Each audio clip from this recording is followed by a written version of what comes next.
സർവീസിൽ നിന്ന് വിരമിച്ചതിൻ്റെ റിട്ടയർമെന്റ് ആദരവ് ഞങ്ങളിവിടെ കൊടുക്കുകയാണ്. ശ്രുതിഗീതം തിരുവാതിര അഡ്മിൻ കൂടെയായ നമ്മുടെ പ്രിയപ്പെട്ട ഗുരുവും കൂടെയായ തങ്ങളുടെ ചേച്ചി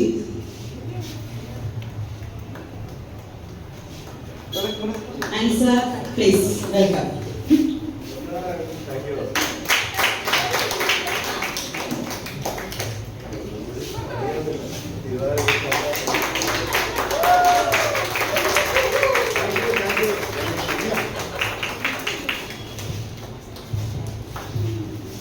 ഓക്കെ, നൽകുന്നതായി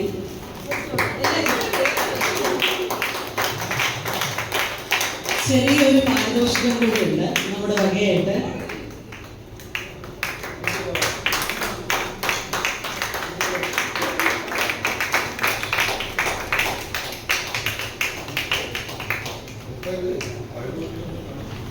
ദീർഘകാല സേവനത്തിന് ശേഷം വിരമിച്ച സാറിനെ കുറിച്ച് 2 വാക്ക്, കൂടുതൽ സമയം തരില്ല.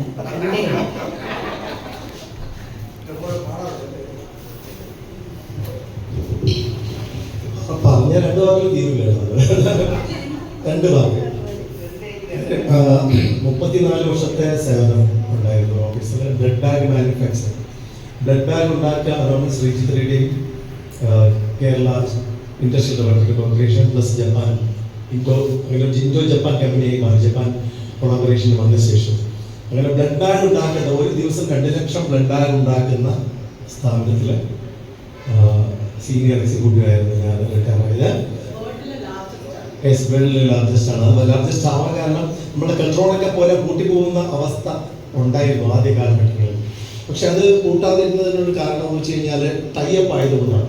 കെൻട്രോൾ ടൈപ്പ് ആയിട്ടില്ല. കെൻട്രോൾ ടൈപ്പ് ആവാതെ വിദേശ കമ്പനിയായിട്ട് ടൈപ്പ് ആവാതെ കാരണം നമ്മൾ പഴയ ഫോണെല്ലാം ഉപയോഗിച്ചിട്ടുണ്ട്. എന്തുകൊണ്ട് ഫോൺ പുതിയതായെന്ന് വെച്ച് കഴിഞ്ഞാൽ വിദേശ കമ്പനികൾ ഇറങ്ങിയതുകൊണ്ടാണ്.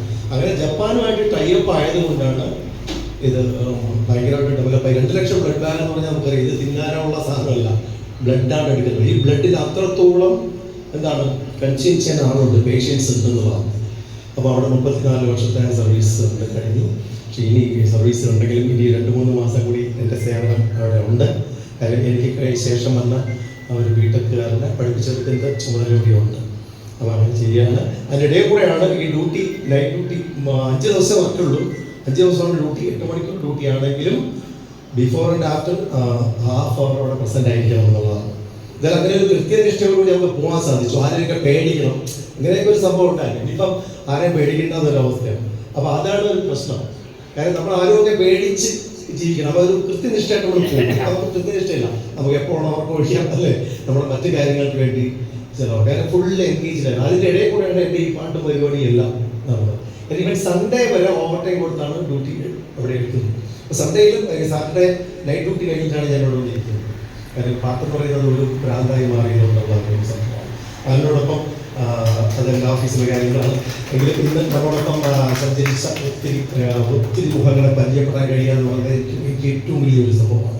1500 പേര് വർക്ക് ചെയ്യുന്ന സ്ഥാപനത്തിൽ നിന്ന് ഞാൻ പിരിഞ്ഞിറങ്ങിയപ്പോൾ നമ്മുടെ മുരളീധരൻ, നമ്മുടെ ആരോഗ്യവകുപ്പ് മന്ത്രിയുടെ പ്രസ് ക്ലബിൽ വെച്ച് ആരോഗ്യവകുപ്പ് മന്ത്രിയുടെ ഒരു സ്വീകരണം ഉണ്ടായിരുന്നു. പിന്നെ അതുപോലെ തന്നെ അവിടെ വിളപ്പിശാല MLA-യുടെ സ്വീകരണം ഉണ്ടായിരുന്നു. പിന്നെ അതുപോലെ തന്നെ ഒരാഴ്ചത്തെ പരിപാടികളായിരുന്നു.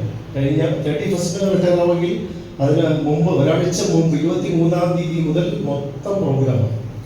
ലാസ്റ്റിൽ ഹൊറിസണിൽ വെച്ചൊരു പ്രോഗ്രാം ഉണ്ടായിരുന്നു. അതിനകത്ത് ഗണേശൻ്റെ ഇല്ലാതെ ഞാൻ ഉല്ലാസിന് ഹൊറിസണിൽ വെച്ചൊരു പ്രോഗ്രാം കണ്ടക്ട് ചെയ്യുന്നുണ്ടായിരുന്നു.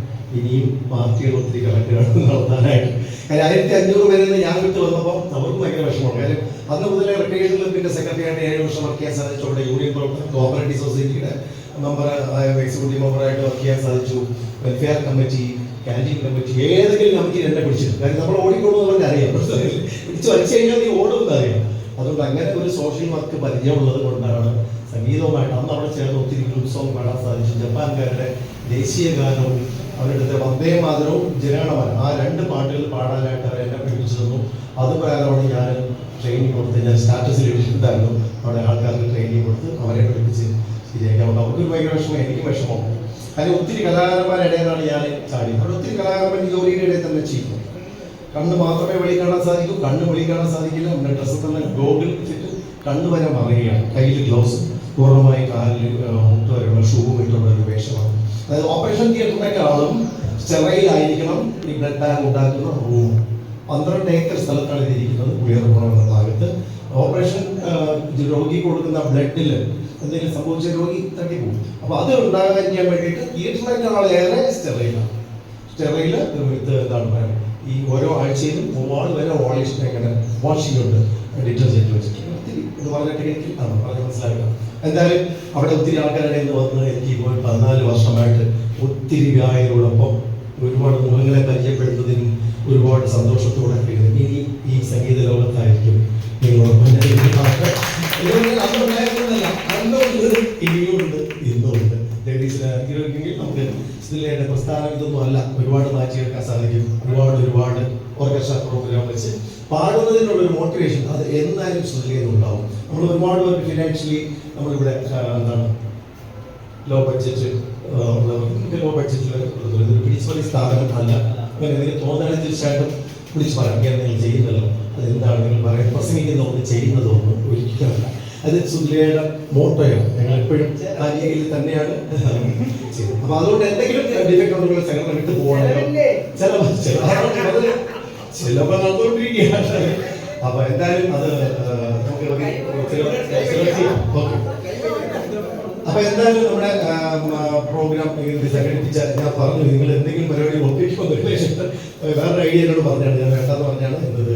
എന്തായാലും വളരെ പ്രതീക്ഷിക്കാത്ത സംഭവമായി പോയി. എന്തായാലും നിങ്ങളോടൊപ്പം ഈ സംഗീതവുമായിട്ട് പണ്ടുണ്ടായിരുന്നേക്കാളും കുറച്ചുകൂടി ഗംഭീരമായിട്ടുണ്ടാവും. നിങ്ങളുടെ എല്ലാം ചേർന്ന് ഈ നമ്മുടെ നമ്മുടെ ആക്ടിവിറ്റി വളർത്തിയെടുക്കാൻ വേണ്ടിയാണ് അല്ലേ, അതിന് മോട്ടിവേഷൻ ചെയ്ത ഏത് സംഘടന ആയിരുന്നു അതിനെ നിങ്ങൾ ഒന്ന് റെസ്പെക്ട് ചെയ്യാം. കാരണം ഇവിടെ വന്നിട്ടാണ് പാട്ട് പഠിച്ചു പോയ പല ആൾക്കാരുള്ളത്.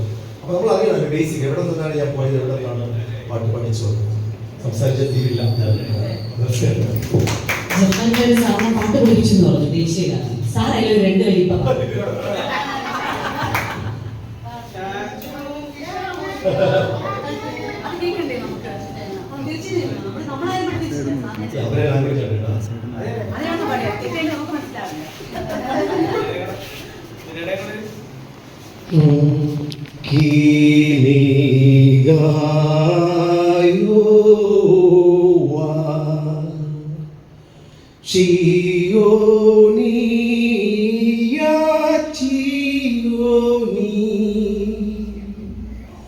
Zazare Ishino Iwahoto Narite Kokeno Muzu Made. ഇത് അവരുടെ ജനന പറയാണ്. അമ്മയെ മാൻ തന്നെയാണ് ഇവിടെ അമ്മയെ സ്മരിക്കുന്നു, അതല്ല ദേശത്തിനെ സ്മരിക്കുന്നു. കുറച്ചേ ഉള്ളൂ, അപ്പൊ 2 വരിയേ ഉള്ളൂ. Thank you. ഈ ജപ്പാൻ ലാംഗ്വേജ് ആണ്. ഇനി പാട്ടിട്ടുണ്ട് പാടാം. ഞാൻ എന്താണ് പറഞ്ഞത്, എന്റെ കള്ളം പാടിയത് നിങ്ങൾ കേട്ടോണ്ടിരിക്കും. ഓക്കെ ശരി. ഓക്കെ, ഇത്രയും സമയം നമുക്ക് വേണ്ടി അനുവദിച്ചതിൽ എൻ്റെ ഗായക കൂട്ടുകാർക്ക് നന്ദി, നമസ്കാരം. Thank you so much.